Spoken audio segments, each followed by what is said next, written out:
একটি আলিশান ডুপ্লেক্স বাড়ির সামনে দাঁড়িয়ে আছে রেজাউল চৌধুরী। চারিদিক ভালোভাবে পর্যবেক্ষণ করে সে প্রবেশ করে বাড়িটির ভিতরে। বাড়ির ভিতরে অবস্থা দেখে খারাপ লাগে তার, তবুও কিছু করার নেই। ভিতরে বিভিন্ন জায়গায় জায়গায় দেশি বিদেশি নেশাদ্রব্য দিয়ে ভর্তি। রেজাউল চৌধুরী এগিয়ে যান একটি ঘরের দিকে। ঘরের দরজা খোলা থাকায় ভিতরের কিছুটা দৃশ্য তার নজরে পড়ে যায়। তাড়াতাড়ি মাথা ঘুরিয়ে সে চলে আসে ড্রয়িং রুমে। মুখ ফুটে উঠেছে স্পষ্ট রাগ। নিজেকে নিয়ন্ত্রণ করার চেষ্টা চালাচ্ছে তিনি। প্রায় 1.5 ঘন্টা পর তার সামনে উপস্থিত হয় একজন সুঠামদেহী যুবক। এসেই রেজাউল চৌধুরীর পাশে সোফায় শরীর এলিয়ে দিয়ে বসে পড়ে। তাদের সামনে দিয়ে আধুনিক পোশাক পরিহিত একজন মেয়ে বেরিয়ে যায় বাড়ির বাইরের দিকে। রেজাউল চৌধুরী চুপচাপ সব দেখে যান। তার তো কিছু করারই নেই। নিজেকে শান্ত করে কিছু সময় যুবকটির সাথে কথা বলে দ্রুত গতিতে বেরিয়ে যান তিনি বাড়িটি থেকে। তার এমন অবস্থা দেখে হাসে যুবকটি। আরিফা তালুকদার 2 দিন আগে এসেছিল শিকদার বাড়ি। মেয়ে জোড়াজুড়িতে এখানেই মেয়েকে রাখতে হচ্ছে তাকে। আজকে চলে যাবেন তারা। ড্রয়িং রুমে আসাদ শিকদার আর আরহামবাদে সকলেই আছেন। ভাবি, মেয়েটাকে রেখে যাচ্ছি, দেখলে না কি জেদ ধরে বসেছিল।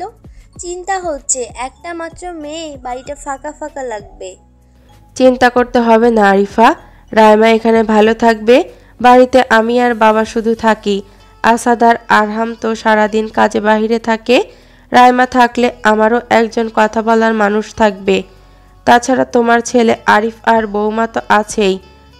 সব থেকে বড় কথা, তোমার 2 জন সাথী আছে, আমার তো তাও নেই। কিছুটা হতাশার সাথে বললেন নীলিমা শিকদার।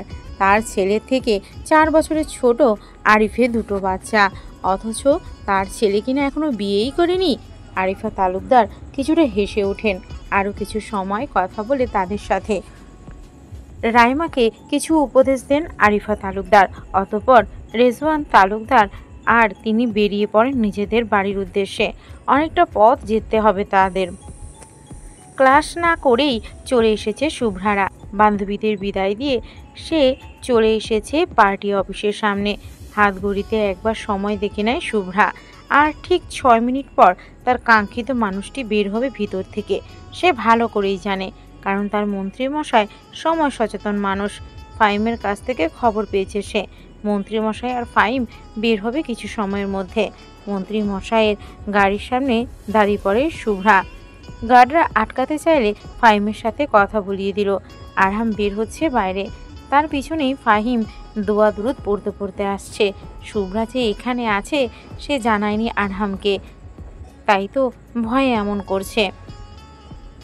নিজের গাড়ির কাছে কোনো মেয়েকে উল্টো ফিরে দাঁড়িয়ে থাকতে দেখে অবাক হয় আরহাম। মেয়েরা তার আশেপাশে থাকুক মোটেও পছন্দ নয় তার। ফাহিমের দিকে তাকায় সে। ফাহিম কাচুমাচু হয়ে দাঁড়িয়ে আছে। আরহাম এগিয়ে যায় গাড়ির দিকে। গার্ড তো অনুমতি না নিয়ে কাউকে প্রবেশ করতে দিবে না, তাহলে এই মেয়েকে? গাড়ির সামনে এসে দাঁড়ায় সে। মেয়েটির থেকে তার দূরত্ব কয়েক হাত। মেয়েটির উদ্দেশ্যে কিছু বলার আগেই তার দিকে ফিরে মেয়েটি। অবকের চরম পর্যায়ে পৌঁছে যায় আরহাম। বিশ্বাস করতে পারছে না অসভ্য মেয়েটি এখানে। রাতের ঘটনা কেন্দ্র করে হলেও তো তার থেকে দূরে থাকার কথা এই মেয়ের। পরক্ষণে আবার মনে হয় এই নির্লজ্জ মেয়ে দ্বারা সবই সম্ভব। না হলে রাতে খারাপ ব্যবহার করলো তবুও তার সামনে উপস্থিত হয়েছে। আরহামের ভাবনার মাঝেই শুভ্রা খুঁটিয়ে খুঁটিয়ে দেখে নিল আরহামকে। বরাবরের মতোই আজও শুভ্র রঙের পাঞ্জাবি তার মন্ত্রী মশাইয়ের শরীরে। চুলগুলোর দিকে নজর দেয় শুভ্রা, পিছনে ঝুঁটি করে রাখা। কয়েকটা চুল অবশ্য মুখের সামনে। কপালের ঠিক বাঁ পাশের কালো তিলটা শুভ্র মুখশ্রীকে আরো সুন্দর করে তুলেছে। এই মেয়ে, এখানে কি করছো তুমি? তোমাকে বলেছি না আবার আশেপাশে আসবে না। আর তোমাকে ভিতরে প্রবেশ করতে কে দিল? ধ্যান ভাগে শুভ্রার। কিছুটা ভাব নিয়ে সে বলে, প্রথমত আমি এখানে এসেছি ভাইয়ার জন্য, আর যেহেতু আপনি ভাইয়ার সাথে আছেন তাই আপনার আশেপাশে আসতেই হলো। না হলে আমার কোনো ইচ্ছেই নেই আপনার মুখ দেখার। আর ভাইয়ার কথা বলাতে আমাকে ভিতরে প্রবেশ করতে দিয়েছে। হতভম্ব হয়ে যায় আরহাম আর ফাহিম। তারা বিশ্বাস করতে পারছে না শুভ্রা এসব বলল। ফাহিম বড় বড় চোখ করে তাকালো শুভ্রার দিকে। আরহামের মুখে প্রকাশ পেল রাগের আভা। এই মেয়ে তার জন্য আসেনি, আবার তার নাকি মুখ দেখার ইচ্ছা নেই। সুদর্শন মন্ত্রী আরহাম শিকদারকে কেউ এভাবে বলল? তাছাড়া কিছুদিন আগেই না সকলের সামনে প্রেম নিবেদন করলো, আবার সেদিন রাতেও কল করে একই কথা বলেছিল। তাহলে এখন এমন ব্যবহার? বিশ্বজয়ের হাসি দিল শুভ্রা। মুখে মাস্ক থাকার কারণে কেউ দেখতে পেল না সেই হাসি। প্রতিশোধ নিল সে, তার উপর রাতে রাগ ঝেড়েছিল। এখন কেমন লাগছে দেখুন মন্ত্রীমশাই, এই শুভ্রার সাথে রাগ দেখানো। ভাইয়া তাড়াতাড়ি ছুটি হয়েছে, তাই ভাবলাম তোমাকে দেখেই যাই। এখন দেখা শেষ, আমি যাচ্ছি। বলেই 1 সেকেন্ডও দাঁড়ালো না শুভ্রা। সামনে রাখা বেনি পিছনে দিয়ে দ্রুত বেগে বেরিয়ে গেল। বাইরে ড্রাইভারকে গাড়ি চালাতে বলে উঠে পড়ল গাড়িতে। এখানে থাকলে এখন নিশ্চিত মন্ত্রী মশাইয়ের ঝাড়ি শুনতে হতো। এদিকে আরহাম আর ফাহিম ক্যাবলাকান্তের মতো দাঁড়িয়ে আছে। এত দ্রুত সব ঘটে গেল। আরহাম তো রাগে ফুঁসছে। এই মেয়ে চলে না গেলে হয়তো কিছু একটা করে ফেলতো আরহাম। বেগম রোকেয়া বিশ্ববিদ্যালয়ের রংপুর 2008 সালের 12ই অক্টোবর রংপুর বিশ্ববিদ্যালয়ে নামে যাত্রা শুরু করে এই বিশ্ববিদ্যালয়টি। পরবর্তীতে 2009 সালে নারী জাগরণের অগ্রদূত বেগম রোকেয়া সাখাওয়াত হোসেনের নামানুসারে বিশ্ববিদ্যালয়টির নাম দেওয়া হয় বেগম রোকেয়া বিশ্ববিদ্যালয় রংপুর। উত্তরবঙ্গের বাতিঘর হিসেবে অভিহিত করা হয় এই বিশ্ববিদ্যালয়টিকে। বর্তমান প্রধানমন্ত্রী শেখ হাসিনা বিশ্ববিদ্যালয়টির উদ্ভাবন করেন। ঢাকা কুড়িগ্রাম মহাসড়কের পাশে রংপুর পার্কের এলাকায় প্রায় 75 একর জায়গা জুড়ে বিশ্ববিদ্যালয়টি অবস্থিত। রংপুরের ঐতিহ্যবাহী কারমাইকেল কলেজ এবং ক্যাডেট কলেজের মধ্যবর্তী স্থানে অবস্থিত, যা কিনা রংপুর শহরের প্রাণকেন্দ্র থেকে মাত্র 5 কিলোমিটার দূরে। বিশ্ববিদ্যালয়টিতে বর্তমান শিক্ষার্থী সংখ্যা প্রায় 8000। ছেলেমেয়েদের জন্য 2টি আবাসিক হল এবং মেয়েদের জন্য রয়েছে একটি। তাছাড়া বিশ্ববিদ্যালয়টি ক্যাফেটেরিয়া শিক্ষার্থীদের নিকট স্বাচ্ছন্দ্যমূলক একটি জায়গা। পূর্বের মরুভূমির ন্যায় বিশ্ববিদ্যালয়টি বর্তমানে প্রায় 400 বৃক্ষের সমাহারে এক খণ্ড সবুজ আয়তন। বিশ্ববিদ্যালয়টির ভিতরেই রয়েছে কেন্দ্রীয় জামে মসজিদ। ভার্সিটির প্রায় সকল শিক্ষার্থী অধীর আগ্রহে অপেক্ষা করছে মন্ত্রী আরহাম শিকদারের জন্য। সুন্দর এবং পরিপাটি করে সাজানো হয়েছে ভার্সিটি। তাদের অপেক্ষার অবসান ঘটিয়ে পরপর 4টি গাড়ি এসে থামে তাদের সামনে, যার মধ্যে একটিতে অবস্থান মন্ত্রী আরহাম শিকদারের। মুহূর্তের মধ্যে গাড়িগুলো থেকে নেমে পড়ে কালো পোশাকে আবৃত গার্ডরা। ঘিরে ফেলে মন্ত্রী আরহাম শিকদারের গাড়ি। সকলের সামনে দৃশ্যমান হয় তাদের অপেক্ষাকৃত কাঙ্ক্ষিত মানুষটি। চুলের মধ্যে হালকা করে হাত বুলিয়ে নেমে পড়ে গাড়ি থেকে আরহাম। শুভ্র রঙে অমায়িক সুন্দর লাগছে তাকে। ব্যাস এতটুকু যথেষ্ট ছিল মেয়েদেরকে আকৃষ্ট করতে। ফাহিম এসে দাঁড়ায় আরহামের ডান দিকে। কিছু সংখ্যক মেয়ে ফাহিমের দিকেও ড্যাব ড্যাব করে তাকিয়ে আছে। ফাহিম একবার আরহামের দিকে তাকাচ্ছে তো আরেকবার সামনে তাদের থেকে দূরত্বে অবস্থানরত মেয়েদের দিকে, যারা কিনা হাঁ করে তাকিয়ে আছে। হালকা হাসে ফাহিম মেয়েদের অবস্থা দেখে। আরহামের দিকে যে এতগুলো মেয়ে তাকিয়ে আছে তার সেদিকে কোনো ভ্রুক্ষেপ নেই। সে আছে নিজ গাম্ভীর্যতায়। বেশ কিছু সময় নিয়ে তাদেরকে অভ্যর্থনা জানানো হয়। অতঃপর শুরু হয় কাঙ্ক্ষিত অনুষ্ঠানটি। আরহামের বক্তব্য মেয়েরা হাঁ করে শুনছিল। কি সুন্দর গুছিয়ে বলল সব কিছু। স্টেজের শুভ্র শাড়ি পরিহিত শুভ্রাকে দেখে অবাক হয় আরহাম। এই মেয়ে এই ভার্সিটিতে পড়ে নাকি? যদি পড়েও তাহলে এতক্ষণ কেন নজরে এলো না? ফাহিম, মেয়েটা এখানে কি করছে? ফাহিম জানতো আরহাম তাকে ঠিক এই প্রশ্নটাই করবে, কিন্তু শুভ্রার স্টেজে থাকার বিষয়টা সেও বুঝতে পারছে না। ভাই, বনি এই ভার্সিটিতে ভর্তি হয়েছে, প্রথম বর্ষের শিক্ষার্থী। ভ্রু কুচকে যায় আরহামে। তার থেকে গুনে গুনে 12 বছরের ছোট এই মেয়ে। শাড়ি পরিহিতা এই মেয়েকে দেখে তো মনে হয় না। তার থেকেও বড় কথা, এই মেয়ে কিনা তার থেকে 12 বছরের বড় একজনকে ওভাবে সকলের সামনে ভালোবাসি বলেছিল। সেদিনের কথা মনে পড়তেই অদ্ভুত এক অনুভূতি হয় আরহামের ভিতর। তাছাড়া প্রথম বর্ষের স্টুডেন্ট হলে স্টেজে কি করছে এই মেয়ে? নবীনদের বরণের উদ্দেশ্যে তো পুরনো শিক্ষার্থীদের এসব অনুষ্ঠান সামলানোর কথা। আর কিছু ভাবার আগে শুভ্রার পাশে একজন ছেলেকে দাঁড়াতে দেখে আরহাম। মুখোমুখি দাঁড়িয়ে আছে শুভ্রা আর ছেলেটি। আরহাম নিজের মধ্যে এই মুহূর্তে রাগ অনুভব করছে, কিন্তু বুঝতে পারছে না হঠাৎ এমন রেগে যাওয়ার কারণ। ফাহিম আরহামের অবস্থা দেখে মুচকি হাসে। শুভ্রা একবার আর চোখে তাকায় আরহামের দিকে। কি সুন্দর লাগছে তার মন্ত্রীমশাইকে। সে জানে তার মন্ত্রীমশাই শুভ্র পাঞ্জাবি পরবে, তাই তো সে মন্ত্রীমশাইয়ের সাথে মিলিয়ে শুভ্র রঙের শাড়ি পরেছে। শুভ্রার চোখে স্পষ্ট খেলা করছে কোনো শয়তানি কিছু। এবার সে তাকায় তার সামনে থাকা ছেলেটির দিকে, চোখ দিয়ে কিছু একটা ইশারা করে। ছেলেটিও বুঝতে পেরে আরেকটু এগিয়ে আসে শুভ্রার দিকে। এখন তাদের মধ্যেকার দূরত্ব মাত্র 1 হাত পরিমাণ। শুভ্রার মুখে ফুটে ওঠে শয়তানি হাসি। এমন ভাব করছে যেন সে মন্ত্রীমশাইকে দেখেইনি। অতঃপর তারা একসঙ্গে গান গাওয়ার মনোনিবেশ করে। হঠাৎ সুমধুর নারীকণ্ঠ কর্ণগোচর হতেই ভাবনার জগৎ থেকে বের হয়ে আসে আহাম। এতক্ষণ যাবৎ কী সব উদ্ভট ভাবনা ভাবছিল। নারীকণ্ঠটির অধিকারীকে খুঁজতে গিয়ে আবিষ্কার করে শুভ্রকে। মুগ্ধ হয় সে। বিষাদ ভরা মন কিছু সময়ের মধ্যেই ছেয়ে যায় মুগ্ধতায়। কিন্তু সাথে ছেলেটার যুগল গান শুনে বিরক্ত হয় সে। এখন তো আরহাম নিজেই নিজের উপর বিরক্ত হচ্ছে। তার কেন এতবার মুড সুইং হচ্ছে। গান শেষ হলে কড়া হাততালি মেতে উঠে সকলে। বাহবা দিচ্ছে সকলে তাদের যুগল গানে। সকলে মুগ্ধতার সহিত শুনছে শুভ্রা আর আদিত্যর যুগল গান। এই ভার্সিটিতে অনেকটা জনপ্রিয় আদিত্য তার কণ্ঠস্বরের জন্য। অনার্স 2য় বর্ষের ছাত্র সে। আজকে তার সাথে একটি মেয়ের গান গাওয়ার কথা ছিল, কিন্তু হঠাৎ অসুস্থ হয়ে পড়ার কারণে মেয়েটি আসতে পারেনি। বিষয়টা জানার পর অদিতি শুভ্রার কথা জানায় তার ভাইকে। সাথে শোনায় শুভ্রার গানের কিছু রেকর্ডিং। সকলে মিলে রাজি করায় শুভ্রাকে। শুভ্রা কিছুতেই রাজি ছিল না গান গাইতে, কিন্তু পরে কি যেন ভেবে রাজি হয়ে যায়। গান শেষে শুভ্রা আর আদিত্য নেমে পড়ে স্টেজ থেকে। রাইমা আর অদিতি ঝাঁপিয়ে পড়ে শুভ্রার উপর। শুভ্রা তার সামলাতে না পেরে ঠাস করে নিচে পড়ে যায়, সাথে রাইমা আর অদিতি। সকলে অবাক চোখে তাদের দিকে তাকিয়ে আছে। সবথেকে বেশি অবাক তো ফাহিম হয়েছে।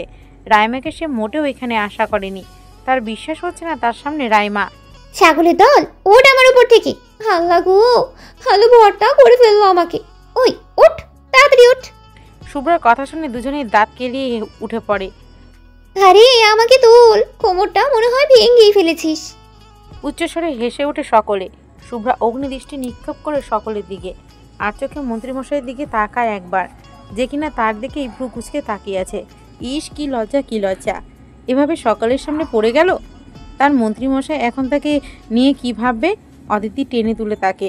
রাইমার নজর পড়ে ফাহিমের দিকে। নিজের দিকে ফাহিমকে এভাবে তাকিয়ে থাকতে দেখে জিভ দিয়ে ভেঙচি কাটে। মুখ বাঁকিয়ে চলে যায় অন্যদিকে। ফাহিম থতমত খেয়ে যায়, কিন্তু পরক্ষণে কিছু একটা ভাবতেই মন খুশিতে ভরে ওঠে। ভাই, রাইসা ম্যাম এখানে কি করছে? এইখানেই ও ভর্তি হয়েছে। ফুপিমা বলল এখানে ভর্তি করে দিতে। ও নাকি এখানেই পড়তে চায়। প্রিন্সিপালের সাথে কথা বলে ভর্তি করিয়ে দিয়েছি। ও আচ্ছা। কিন্তু অশুভ মেয়েটার সাথে কি করছো? ফাহিম অদ্ভুতভাবে তাকায় আরহামের দিকে। তার সামনেই কিনা তার বোনকে অসভ্য বলছে। মন্ত্রী হয়েছে জন্য কি যা ইচ্ছা তাই বলবে? ভাই যাকে অসভ্য বলেছে সে আমার বোন। তো আরহামের ভাবলেসিন কথায় বিরক্ত হয় ফাহিম। ইচ্ছা তো করছে এক্ষুনি মুখের উপর কয়েকটা কথা শুনিয়ে দিতে, কিন্তু সে সাধ্য কি আর তার আছে? তবুও মনে মনে কয়েকটা কথা শুনিয়ে দেয়। আসছে আমার বোনকে অসভ্য বলতে। নিজের বোন যে অসভ্য তার কোনো খোঁজ নেই। একদিন গুনে গুনে সব কথার শোধ তুলব। ভার্সিটির সকল কিছু শেষে এবার বিদায়ের পালা আরহামের। সকলেই নানা কথা বলছে তার সাথে, কিন্তু আরহাম কেমন থমথমে হয়ে আছে। তার মনে বারবার একটা কথাই উকি দিচ্ছে। মেয়েটা আজকে আমার দিকে একবারও তাকায়নি। এই মন্ত্রী আরহাম শিকদার কি ভাব দেখাচ্ছে, কি ভাবে নিজেকে। আরহামের হাঁটুর বয়সে একটা মেয়ে, তার আবার ভাব দেখো। আরে না, শুধু 12 বছরের ছোট মাত্র। সব কিছু কেমন যেন লাগছে তার। ওই মেয়েকে নিয়ে ওসব কেন ভাবছে, বারবার নিজেকে বোঝাচ্ছে যেন মেয়েটিকে নিয়ে না ভাবে। কিন্তু ওই যে বেহায়া মন, যা বারণ করি তা নিয়েই পড়ে থাকে। গাড়িতে ওঠার সময় আরহাম দেখতে পায় শুভ্রাকে আদিত্যের সাথে হেসে হেসে কথা বলছে। পাশে অদিতি আর রাইমা আছে। কিছুক্ষণ তাকিয়ে থেকে নিজের নজর ঘুরিয়ে গাড়িতে বসে পড়ে আরহাম। নিজের কাছে নিজেকে অপরিচিত মনে হচ্ছে তার। যে আরহাম শিকদার নারীদের থেকে দূরত্ব বজায় রেখে চলে, কোনো নারীর দিকে ভালোভাবে তাকায় না পর্যন্ত, সেই কিনা একটা মেয়েকে এইভাবে পর্যবেক্ষণ করছে। আরহামের গাড়ি চোখের আড়াল হতেই উচ্চস্বরে হেসে ওঠে শুভ্রা। হঠাৎ তাকে এভাবে হাসতে দেখে হকচকিয়ে যায় রাইমারা। ওই এভাবে হাসছিস কেন? নিজের হাসি কোনোভাবে নিয়ন্ত্রণ আনে শুভ্রা। রাইমা আর অদিতির দিকে চোখ দিয়ে ইশারা করতেই তারাও হেসে ফেলে। আদিত্য ক্যাবলাকান্তের মতো তাকিয়ে আছে তাদের দিকে। তাকে ওভাবে তাকাতে দেখে আরেক দফা হেসে ফেলে ওরা। আদিত্যদা, আপনাকে অসংখ্য ধন্যবাদ। আমি কি করলাম আমাকে ধন্যবাদ জানাচ্ছ? তেমন কিছু না, এমনিতেই বলতে ইচ্ছে করলো। আদিত্যের মাথার উপর দিয়ে চলে যায় শুভ্রার কথা। অতঃপর সকলে চলে যায় নিজেদের বাড়ির উদ্দেশ্যে। তারা সেই স্থান ত্যাগ করতেই গাছের আড়াল থেকে বেরিয়ে আসে একজন যুবক। শুভ্রা যাবার পানে তাকিয়ে আছে সে। মুখে বিরাজ করছে রহস্যময় হাসি। অবশেষে তোমাকে খুঁজে পেলাম। এবার কোথায় পালাবে? একবার তো হাত থেকে বেরিয়ে গিয়েছিলে, কিন্তু এবার। বলতে বলতে বিশ্রীভাবে হেসে ওঠে। ভার্সিটি প্রায় ফাঁকা হওয়ার কারণে কেউ দেখতে পেল না যুবকটির হাসি। শিকদার বাড়ির ড্রয়িং রুমে বসে আছে শুভ্রা। নিজেকে যথাসম্ভব শান্ত রাখার চেষ্টা করছে। তার পাশেই রাইমা আর অদিতি মুচকি মুচকি হাসছে। আজকে ভার্সিটি থেকে আসার সময় শুভ্রাকে জোর করে নিয়ে এসেছে রাইমা। শুভ্রা জানতো না তাকে খানবাড়িতে নিয়ে আসবে। জানলে হয়তো রাইমার সাথে আসতোই না। শুভ্রা বেশ ভালো করেই বুঝতে পেরেছে রাইমা আর অদিতি ইচ্ছে করে নিয়ে এসেছে তাকে। আজমল শিকদার খুঁটিয়ে খুঁটিয়ে দেখছেন শুভ্রাকে। এতে বেশ অস্বস্তি হচ্ছে শুভ্রার। তাকে এভাবে কেন দেখছে? মাশাআল্লাহ। হঠাৎ করে আজমল শিকদারের এমন কথায় চমকে ওঠে শুভ্রা। সে তাকায় আজমল শিকদারের দিকে। যখন থেকে শুভ্রা এসেছে তখন থেকে আজমল শিকদার তাকে দেখে যাচ্ছে। শুভ্রা কথা বলতে চাইলে কোনো কথা বলেননি আজমল শিকদার। তাই শুভ্রাও চুপচাপ বসেছিল। তার জন্য খুবই কষ্টকর হয়ে পড়েছে এভাবে শান্ত হয়ে বসে থাকা। তার ভিতর থেকে যেন কেউ বারবার বলছে, শুভ্রা, এভাবেই কেন বসে আছিস? কিছু কর। এভাবেই আর থাকা সম্ভবই নয়। কথা না বলে থাকা যাচ্ছেই না আর। কিন্তু নিজেকে যথাসম্ভব নিয়ন্ত্রণে রেখেছে শুভ্রা। হঠাৎ আজমল শিকদারের এমন কথার মানে বোধগম্য হচ্ছে না শুভ্রার। কেমন দেখলে নানু? চোখ টিপ মিরে বলে রাইমা। আজমল শিকদার চোখে চোখে রাইমাকে কিছু ইশারা করে। রাইমা বুঝতে পেরে মুচকি মুচকি হাসছে। এই যে মেয়ে, এরকম চুপচাপ বসে আছো কেন? অবাক হলো শুভ্রা। সে ভেবেছে কি অদ্ভুত এই মানুষটা। সে তো কথা বলতে চেয়েছিল, কিন্তু তিনিই তো বলেননি। তাহলে এখন আবার উল্টা সরে চলেছেন কেন? না মানে, আপনি তো কোনো কথাই বলছিলেন না। আবার মুখে মুখে তর্ক করো। ভারী অসভ্য মেয়ে তো তুমি। ভ্রু কুঁচকে যায় শুভ্রার। আজমল শিকদার মুখ টিপে হাসছেন। নিজেকে আর সামলাতে না পেরে এবার উচ্চস্বরে হেসে উঠলেন। রাইমার অদিতি যেন এটারই অপেক্ষায় ছিল। তারাও যোগ দিল আজমল শিকদারের সাথে। নীলিমা শিকদার গিয়েছিলেন রান্নাঘরে খাবার আনতে। ড্রয়িং রুম থেকে রান্নাঘর সবটাই দেখা যায়। তাই তিনি এতক্ষণে সব কিছুই দেখেছেন। তিনিও তাল মিলালেন রাইমাদের সাথে। আশা শিকদার আর আরহাম নেই বাসাতে, তারা গেছে নিজ কাজে। শুভ্রা কিছুক্ষণ তাদের দিকে তাকিয়ে থেকে নিজে উচ্চস্বরে হেসে দেয়। শুভ্রাকে হাসতে দেখে এবার বাকিরাও অবাক হয়। এই মেয়ে হাসছে কেন? দাদুন, কি ভেবেছিলেন আমি বোকা? এভাবে কেন চুপচাপ আছি? আমি প্রথমেই বুঝতে পেরেছিলাম আপনি আমার সাথে মজা করছেন, তাই তো আমিও এতক্ষণ চুপচাপ ছিলাম। মেয়ে, তুমি তো দেখি বড্ড বুদ্ধিমতী। দাদুন, এভাবেই ডাকবেন না। আপনার একমাত্র গুণধর নাতি এভাবে ডাকি আমায়। আমার যে একটা নাম আছে হয়তো জানেই না। অবাক হয়ে আজমল শিকদার আর নীলিমা শিকদার। মেয়েটার কথা শুনে বোঝাই যাচ্ছে না সে এই প্রথমবার খানবাড়িতে এসেছে। কি সুন্দর এতটুকু সময়ের মধ্যে মিশে গেছে তাদের সাথে। আমি যে এখানে দাঁড়িয়ে আছি সকলে হয়তো ভুলেই গিয়েছে। অদিতির মুখ ফোলানো দেখে এসে ফেলে সকলে। নীলিমা শিকদার রাইমাকে বলে তাদের বাড়িটা ঘুরিয়ে দেখাতে। রাইমা অদিতি আর শুভ্রাকে নিয়ে যায়। বাবা, কেমন দেখলেন? মাশাআল্লাহ, বৌমা তোমার পছন্দ আছে বলতে হবে। বাবা, আপনি কি মেয়েটাকে চিনতে পেরেছেন? কেমন চেনার কথা বলছো বৌমা? এটা সেই মেয়ে যে আপনার নাতিকে নির্বাচনের ফলাফলের দিন সকলের সামনে প্রেম নিবেদন করেছিল। অবাক হয়ে আজমল শিকদার প্রশ্নবিদ্ধ নয়নে তাকান নীলিমা শিকদারের দিকে। তুমি বুঝলে কি করে বৌমা? সেদিনের মেয়েটার মুখে তো মাস্ক ছিল। রাইমা বলেছে। নীলিমা শিকদার আর আজমল শিকদার একে অপরের দিকে তাকিয়ে কিছু একটা ভেবে হেসে ওঠে। আরহামের ঘরের বাইরে দাঁড়িয়ে আছে শুভ্রা। অদিতিকে নিয়ে রাইমা গেছে নিজের ঘরে ওয়াশরুমে। ঘরটা পাসওয়ার্ড দ্বারা আবদ্ধ করা। ইতোমধ্যে পাসওয়ার্ড দিয়ে দরজা খুলে ফেলেছে সে। শুভ্রা একবার ভাবছে ভিতরে ঢুকবে, আর একবার ভাবছে ঢুকবে না। দ্বিধাদ্বন্দ্বে ভুগতে ভুগতে ঢুকেই পড়ে আরহামের ঘরে। ভিতরে ঢুকে অবাক হয় শুভ্রা। রুমের চারিদিকে খুঁটিয়ে খুঁটিয়ে দেখছে। ঘরের দেয়ালে আরহামের বড় একটা ছবি টাঙানো। শুভ্রা কিছুক্ষণ ছবিটার দিকে তাকিয়ে থেকে টুক করে একটা চুমু খায়। নিজে নিজেই লজ্জা পাওয়ার ভান করে সে। ড্রেসিং টেবিলের উপর থেকে আরহামের পারফিউম একবার নাকের কাছে নিয়ে গন্ধ নেয়, নিজের শরীরে কিছুটা ছড়িয়ে দেয়। পরিপাটি করে সাজানো রুমটা শুভ্রা একবার নিজের রুমের সাথে তুলনা করে আরহামের রুম। সাথে সাথে একটা কথাই মাথায় আসে, কোথায় শুভ্রার গোয়াল ঘর আর কোথায় আরহামের এত সুন্দর ঘর। ইস শুভ্রা, দেখ তোর মন্ত্রী মশাইয়ের ঘর কত সুন্দর করে গোছানো। আর তোর রুম যে কেউ দেখলেই তো বলবে হয়তো ভুল করেই গোয়াল ঘরে ঢুকে পড়েছে। নেহাতি বড়ভাবেই রুম গুছিয়ে দেয়। আমার না হলে যে আরো কত কি হতো। ঘরের চারিদিকে ঘুরছিল আর এমন কথা ভাবছিল শুভ্রা। ঘুরতে ঘুরতে আরহামের বারান্দায় চলে যায়।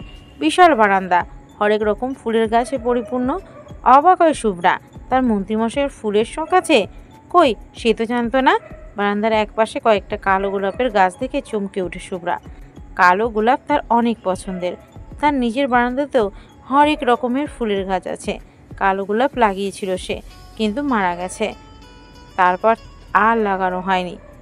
এখানে এতগুলো কালো গোলাপের গাছ দেখে নিজেকে সামলাতে পারল না শুভ্রা। টুপ করে একটা ছোট চারা তুলে নিল। তখনই নিজের ফোনে সশব্দে বেজে উঠল। ফোনের স্ক্রিনে রাইমা নামটা দেখে অবাক হলো সে। ডাকলেই তো হয়, এভাবে ফোন দেওয়ার কি আছে। হাতে গাছটা নিয়ে দরজার কাছে চলে যায়। পাসওয়ার্ড দিতেই খুলে যায় দরজা। শুভ্রাকে ভাইয়ের ঘর থেকে বের হতে দেখে রীতিমতো ভূত দেখার মতো চমকে ওঠে রাইমা। এই অদিতি, আমাকে একবার চিমটি কাটতো। অদিতি চিমটি কাটে রাইমার হাতে। ব্যথায় কুকিয়ে উঠে রাইমা। আগুন ঝরা দৃষ্টিতে তাকায় একবার অদিতির দিকে। রাইমার অবস্থা দেখে দাঁত কেলিয়ে হেসে দেয় অদিতি। এই তুই এমন করে তাকিয়ে আছিস কেন? কোথায় একটু জামাইয়ের ঘরে ঢুকেছিলাম, তোর সহ্যই হলো না। দেখবি তোর বাসরে তোকে কিভাবে জ্বালাই। আর ফোন দিছিলি কেন? ডাকলেই তো হতো। বিরক্তি নিয়ে বলে শুভ্রা। রাইমা হাঁ করে তাকিয়ে আছে তার দিকে। তুই ভাইয়ার ঘরে ঢুকলি কিভাবে শুভ্রা? এটা জানার জন্য এভাবেই ফোন করছিলি? সোজা কথায় সোজা উত্তর দিতে পারিস না? পায়ে হেঁটে হেঁটে ঢুকেছি তোর ভাইয়ের রুমে। সেটা তো আমিও জানি, তুই ঘরের পাসওয়ার্ড জানলি কিভাবে? জেনেছি কোনোভাবে। এখন বল, আমাকে না ডেকে ফোন করছিলি কেন? তোকে কতবার ডেকেছি, কোনো আইডিয়া আছে তোর? কত চিন্তায় পড়ে গিয়েছিলাম। ভাইয়ের রুমে সাউন্ড প্রুফ, তাই শুনতে পাসনি। বুঝতে পারলো শুভ্রা। এই জন্য রাইমা তাকে কল দিয়েছিল। শুভ্রার হাতে কালো গোলাপের চারা দেখে চিৎকার করে ওঠে রাইমা। ভাবে চাকা খেয়ে যায় অদিতি আর শুভ্রা। এই তোর কাছে ভাইয়ার গোলাপের গাছ কি করছে? যেখানে পেয়েছিস ওখানেই রেখে আয় শুভ্রা। ভাইয়া যদি একবার জানতে পারে তাহলে নিশ্চিত তোকে উল্টো ঝুলিয়ে দিবে। ভাইয়ার পছন্দের ফুলের গাছ। রেগে যায় শুভ্রা, ধমক দেয় রাইমাকে। এভাবে বলার কি আছে, যেন ওর ভাইয়ের কলিজা নিয়ে যাচ্ছে শুভ্রা। একটা গাছই তো নিয়েছে। শুভ্রার ধমক শুনে আর কিছু বলল না রাইমা। সকলের কাছ থেকে বিদায় নিয়ে চলে গেল শুভ্রা আর অদিতি।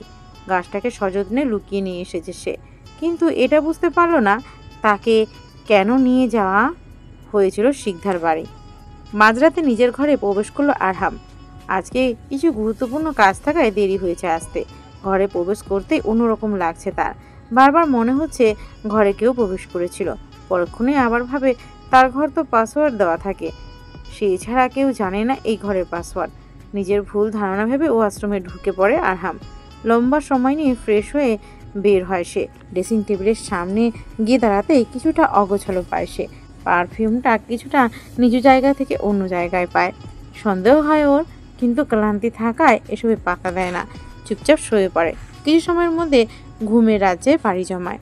শুভ্রা নিজের বারান্দায় কালো গোলাপের গাছটার পাশে বসে আছে। অপলক দৃষ্টিতে তাকিয়ে আছে সে গাছটার দিকে। মন্ত্রী মশাইয়ের ছোঁয়া খুঁজে পাচ্ছে সে গাছটায়। বেশ কিছু সময় বারান্দায় কাটিয়ে ভিতরে চলে যায় সে। খানবাড়ির সামনে রাস্তায় দাঁড়িয়ে আছে একজন যুবক। এতক্ষণ সে পর্যবেক্ষণ করছিল শুভ্রাকে। যখন দেখলো শুভ্রা ঘরের মধ্যে ঢুকে গেল, তখন সেও নিজের বাসার উদ্দেশ্যে বেরিয়ে গেল। বারান্দার পর্দার আড়াল থেকে রহস্যময় হাসে শুভ্রা। যুবকটিকে চলে যেতে দেখে আবার বারান্দায় এসে দাঁড়ায় সে। ঠোঁটের কোণে রেখে আছে বাঁকা হাসি। বালিশের কাছে রাখা ফোন হঠাৎ কর্কশ শব্দে বেজে ওঠে পরপর দুবার। ঘুম কিছুটা হালকা হয়ে যায় শুভ্রার। বালিশ দিয়ে কান চেপে আবারও ঘুমের রাজ্যে পাড়ি জমায়। কিন্তু না, ফোনটা বোধহয় আজকে শপথ করেছে শুভ্রার ঘুম ভাঙিয়ে ছাড়বে। তাই তো আবারও কর্কশ শব্দে বেজে উঠল। এবার রেগে যায় শুভ্রা। কানে চেপে রাখা বালিশটা ছুঁড়ে মারে বিছানার একপাশে। কলের অপর পাশের মানুষটির উপর বেশ রেগে যায়। কে ফোন করেছে না দেখে কল রিসিভ করে। কে রে তুই? এখান থেকে মারবো একটা, যে সোজা কবরে গিয়ে পড়বি। তোর কোন পাকা ধানি মই দিয়েছি যে এভাবে আমার স্বাদের ঘুমটা ভাঙলি? কত সুন্দর আমার মন্ত্রী মশাইকে নিয়ে নাতিদের সাথে গল্প করছিলাম, দিলি তো 12টা বাজিয়ে। বলে কল কেটে দেয় শুভ্রা। আবার শুয়ে পড়ে। আরহামের দৈহিক রুটিন অনুযায়ী সে প্রতিদিন ভোর 5টায় ঘুম থেকে ওঠে। তারপর টানা 1 ঘন্টা শরীরচর্চা করে শাওয়ার নিয়ে বেলকনিতে চলে যায় নিজের পছন্দের গাছগুলোর কাছে। নিজের প্রিয় কালো গোলাপের শাড়িতে একটা চারা গাছ নেই দেখে ভ্রু কুঁচকে যায় তার। প্রথমে ভাবে হয়তো যে কয়টা আছে সে কয়টায়, কিন্তু নিজের তীক্ষ্ণ মস্তিষ্ক তা আর হতে দিল না। তাকে বারবার মনে করিয়ে দিচ্ছে এখানে ছোট একটা কালো গোলাপের চারা নেই। ঘরে ফিরে আসে আরহাম। ঘরে থাকা হিডেন ক্যামেরার ফুটেজ দেখতে শুরু করে। নজরে পড়ে তার ঘরে প্রবেশ করা অসভ্য মেয়েটাকে। আশ্চর্য হয় আরহাম। তার ঘরের পাসওয়ার্ড এই মেয়ে জানলো কিভাবে? সেই ছাড়া এই ঘরের পাসওয়ার্ড আর কেউ তো জানে না। তাকায় একবার তার ড্রেসিং টেবিলের দিকে। এই জন্যই পারফিউমটা নিজের অবস্থানে ছিল না। নিজের ছবিতে শুভ্রাকে চুমু খেতে দেখে কিছুটা অদ্ভুত অনুভূতি অনুভব করে সে। মিশ্র অনুভূতি হচ্ছে আরহামের ভিতর। বুঝতে পারছে না এখন তার ঠিক কী করা উচিত। এই মেয়ের সাথে অসভ্য নামটা একদম মিল খুঁজে পাচ্ছে। শুভ্রাকে গাছের চারাটি নিতে দেখে রেগে যায় আরহাম। কোনো কিছু না ভেবেই নিজের ফোন ঘেঁটে অসভ্য মেয়ে দিয়ে সংরক্ষিত করা নাম্বারটিতে কল দেয়। প্রথমবার রিসিভ না করায় আরও রেগে যায় আরহাম। দ্বিতীয়বারও একই রাগের মাত্রা ক্রমশই বাড়ছে তার। তৃতীয়বারের সময় কল রিসিভ করতে দেখে কিছু বলতে যাবে তার আগে শুভ্রার এমন কথা শুনে থ হয়ে যায় আরহাম। সে যে মেয়েদের স্বপ্নের পুরুষ জানা আছে, তাই বলে একদম নাতিনির পর্যায়ে চলে গেছে এই মেয়ে।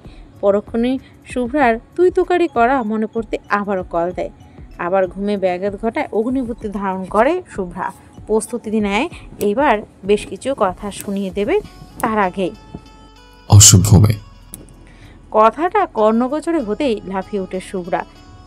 চোখে লেগে থাকা ঘুম এক ছুট্টে জানালা দিয়ে পালিয়ে যায়। চোখ বড় বড় করে তাকায় ফোনের স্ক্রিনের দিকে। প্রিয় মন্ত্রীমশাই নামটা থেকে হাঁ হয়ে যায় মুখটা। কিছু সময় আগের কথা মনে পড়ে শুভ্রার। তখন তো ঘুমের ঘরে যা মুখে এসেছে তাই বলেছে। তখন কি মন্ত্রীমশাই তাকে কল দিয়েছিল? ভাবতেই জীবন যায় অবস্থা শুভ্রার। অপর পাশ থেকে কোনো আওয়াজ না পেয়ে রাগ তরতর করে বাড়ছে আরহামের। কথা কানে যাচ্ছে না? অসভ্য চিল্লিয়ে বলে আরহাম।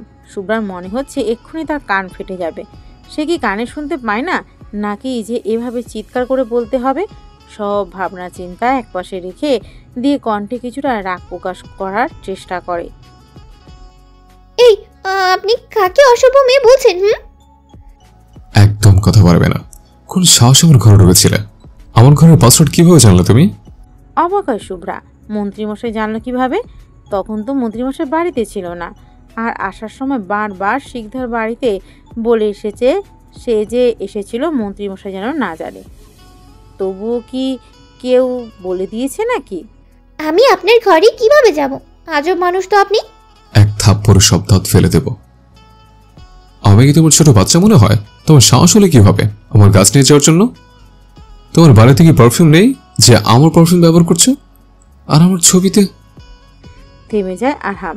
এদিকে শুভ্রা মুখ টিপে হাসছে। আপনার ছবিতে কি মন্ত্রীমশাই? অসভ্য, তোমাকে যেগুলো জিজ্ঞেস করলাম তার উত্তর দাও। আমি বাধ্য নই। অবশ্যই তুমি বাধ্য।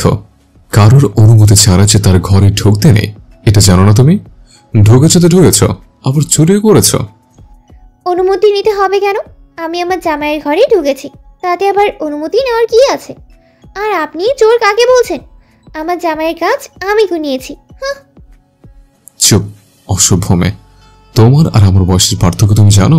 এক থাপ্পড়ে সিধা করবো তোমাকে। তার মানে আপনি বলতে চাচ্ছেন আপনি আমার বড় জন্যে আমাকে গ্রহণ করছেন না? মানে আপনিও আমাকে ভালোবাসেন, তাই হয়তো অজুহাত করছিলেন কিভাবে আমার সাথে কথা বলা যায়। থতমত খেয়ে যায় আরহাম। কোথাকার কথা কোথায় নিয়ে গেল এই মেয়ে। এখন আরও কিছু বললে না জানি কোথায় নিয়ে যাবে। শত রাগ থাকা সত্ত্বেও কল কেটে দেয় আরহাম। পরে দেখে নেবে এই মেয়েকে। মন্ত্রী আরহাম শিকদারের সাথে অসভ্যতামি হাড়ে হাড়ে বুঝাবে এর ফল। এত কিছুর মাঝে আরহাম বুঝতেই পারল না শুভ্রা কিভাবে পাসওয়ার্ডের কথা কাটিয়ে দিল। শুভ্রা ফোনের দিকে তাকিয়ে হাসছে। মন্ত্রী বসাইকে জব্দ করে তার বেশ ভালো লাগছে। এখন আরামের ঘুমানো যাবে, যেহেতু আজকে ভার্সিটির ছুটি। এমন করে বসে আছো কেন? তো কি করব, তোমার একমাত্র গুণধর ছেলের দেয়া বর্ণনা অনুযায়ী সেই 1 মাস থেকে মেয়ে খুঁজে যাচ্ছি, কিন্তু কারোর সাথেই মিলছেই না। আরে বাবা, আরহাম যদি মেয়েটাকে পছন্দই করে তাহলে ভালোভাবে বললেই তো হয়।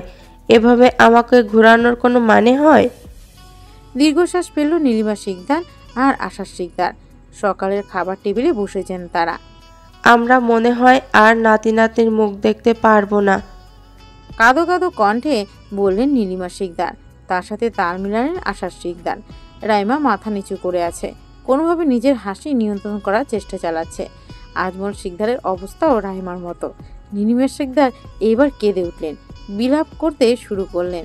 তার একমাত্র ছেলে কেন এখনো বিয়ে করছে না। আরহাম তাদের দিকেই তাকিয়ে আছে। তার রাগ বেড়েই চলেছে। একদিকে শুভ্রার উপর রাগ, আরেকদিকে মায়ের এমন কান্না সহ্য করতে পারল না। টেবিলে সজোরে আঘাত করলো। কেঁপে উঠল সকলে। আরহামে রক্তবর্ণ ধারণ করা চোখ দেখে রাইমা প্রায় কেঁদেই ফেলেছে। ব্যাস, অনেক হচ্ছে তোমাদের এসব কাহিনী। বিয়ের ব্যবস্থা করো। নাতি দেখার শখ তোমাদের, তাই না? পুরো একটা ফুটবল টিম তোমাদের এনে দেব। যাকে ইচ্ছে তাকে ছেলে বউ বানানোর প্রস্তুতি নাও, কিন্তু আগামী শুক্রবারের মধ্যে সবকিছু যেন শেষ হয়ে যায়। বলে গটগট পায়ে বেরিয়ে যায় বাড়ি থেকে আরহাম। সকলে অবাক হয়ে যায় তার যাবার দিকে তাকিয়ে আছে। সকলেই একবার নিজেদের মুখ চাওয়াচাই করে হেসে ফেলে। রাইমা বলে, যা ভেবেছিলাম এ তো দেখি তার চেয়েও ভালো কিছু হলো। রেজাউল চৌধুরী আজকে আবার সেই বাড়িতে এসেছেন, কিন্তু আজকে আর সেদিনের মতো হলো না। তিনি ভিতরে ঢুকে সোফার উপর বসে থাকতে দেখলেন যুবকটিকে। কাজ কতদূর এগোলো? সে আমার শিকার, আপনাকে বলতে বাধ্য নই। তোমার শিকার? চিন্তা করতে হবে না, খুব শিগগিরই তাকে সরিয়ে ফেলব। রেজাউল চৌধুরী তাকান যুবকটির দিকে। যুবকটির ঠোঁটে লেগে থাকা বাঁকা হাসি চোখের আড়াল হলো না তার।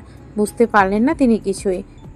আর কিছু সময় ব্যয় করে চলে গেলেন তিনি। ফেলব, আমার শিকার, ও আমার শিকার। অন্য কেউ চোখ তুলে তাকালে মেরে ফেলব। অট্টহাসিতে মেতে উঠে যুবকটি ফোনের গ্যালারি থেকে বের করে একজনের ছবি। অপলক দৃষ্টিতে তাকিয়ে আছে ছবিটির দিকে। যুবকটির ঠোঁট জোড়া অনবরত নড়ছে, কিছু একটা বিড়বিড় করছে। আধা ঘন্টা পরিশ্রম করে শুভ্রাকে ঘুম থেকে জাগাতে সক্ষম হয় রূপন্তী। বেলা 11টা বাজে। প্রতি সপ্তাহে ছুটির দিন শুভ্রাকে এভাবে জাগাতে হয়, তাছাড়া বাকি দিন ঠিক সময় ঘুম থেকে ওঠে।